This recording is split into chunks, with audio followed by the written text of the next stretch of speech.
My hope is that the museum will be a kind of an inspirational place for artists, for people who want to see the best of the kind of work that we collect and show in our museum, and also for other museum institutions, not only in the United States, but all around the world. I'm very hopeful that we will play an important part in organizing shows that we'll be able to send around the country. I also feel very, very strongly about the opportunity that the museum has for scholarship in our field, and for not only organizing shows, but having appropriate catalogs that are written in a scholarly way so that we can once and for all think of the what some people would refer to as the craft movement and make it just as important as the fine arts movement, and make that the educational point of what we do just as important as it is in fine arts. I'd love to see PhDs in craft.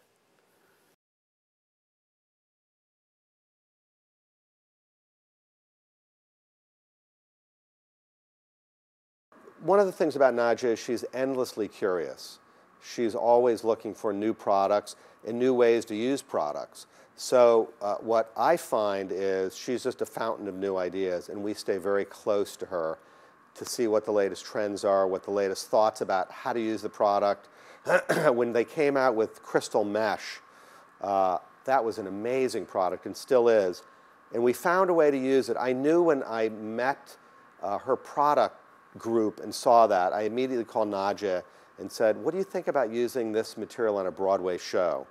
And we were working on Dirty Rotten Scoundrels with John Lithgow on Broadway. And when we got to the finale, we wanted to have a bare stage and this one spectacular umbrella sitting on kind of an abstraction of the beach. And we covered it with a crystal mesh. And when that piece came down stage and turned around on a turntable, it was this dazzling, dazzling moment. And you almost could imagine Nadia taking a little bow there as that turned around.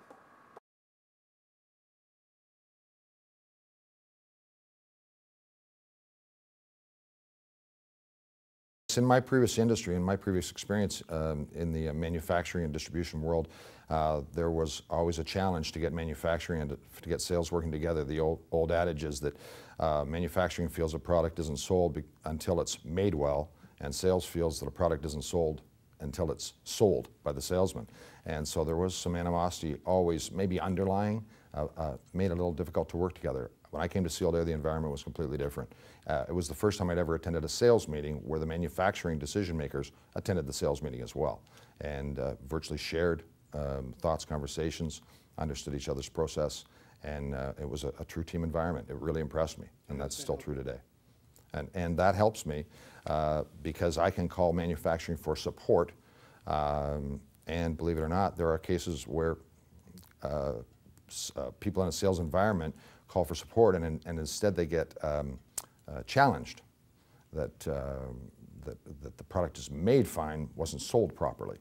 That doesn't exist here at Sealed Air. The American principle, where do you go to design? Well, you go back to absolute basics. And you see, that's the explanation to an extent of Tiffany's tremendous success. We really never move very far away from basics, but there's so much to explore in those. Look at the extraordinary things that our designers have done. The Peretti Heart is the most successful jewelry design in the history of jewelry. Or in the case of Paloma Picasso, her X's or scribbles. These are things observable everywhere and that fall like raindrops on all of us, but they have brought their own very strong personalities to these things and made us look at them in a different way. Under the creative and managerial guidance of Steve Ross and Ken Himmel, and with the participation of its principal anchor, the Time Warner Center was envisioned, then sanctioned, then realized. It would become an icon of renewal, a glistening example of transformation, inspiration, and leadership. What has inspired me in over 30 years in this business, more than anything else, is having the opportunity to work with world-class designers and the excitement of putting these teams together.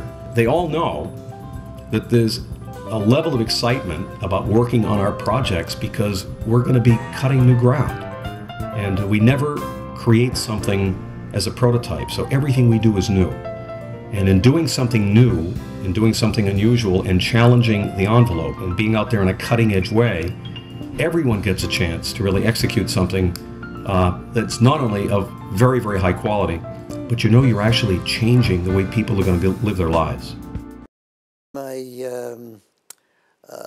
day job for the last 5 years or so, and I couldn't be more pleased than how the building turned out. He spent every day on this project, working with the construction people, working with the architects. His entire heart and soul has gone into this wonderful, wonderful new cultural facility. Because if a visionary is someone who's supposed to see the unknown, see into the future.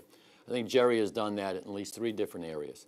He did it in his business life with Liz, in creating Liz Claiborne. He did it when he created the Chazen Institute for International Business at Columbia. And he saw it with the art collection, not only his own personal art collection, but with the museum. I think art, by and large, is a reflection of the times that we live in. I grew up in difficult economic times, and as a kid, we were worried about surviving, so that the art part of my life really started a little bit later. Both Simone and I have a very strong feeling about the total cultural scene. We're also very involved in music. Jazz was something that captured my mind and my heart, basically when I went off to college and learned about Louis Armstrong. He became my guide. Culture is very much an important part of what we think makes a civilization important. Not to get too corny about it.